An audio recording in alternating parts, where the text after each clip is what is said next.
સ્વાધ્યાય 4.22 ઉપરના સ્વાધ્યાય 21 માં જો એ મહત્તમ ઝડપ કરતા વધુ ઝડપ આપતા દોરી એકાએક તૂટી પડે તો તૂટ્યા બાદ પદાર્થનો ગતિપથ નીચેનામાંથી કઈ સાચી રીતે વર્ણવી શકાય?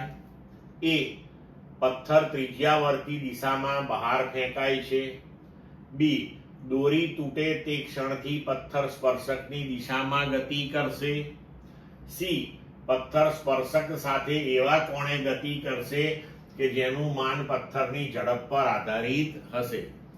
તો હવે અહીંયા આપણે થિયરીમાં ભણી ગયા છીએ કે વર્તુળમય ગતિ કરતા પદાર્થનો વેગ પ્રત્યેક ક્ષણે તેના સ્થાને તેના વર્તુળમય માર્ગ ને સ્પર્શકની દિશામાં હોય છે.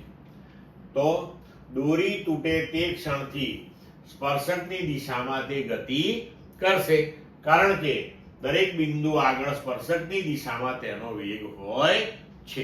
ક્લિયર મિત્રો?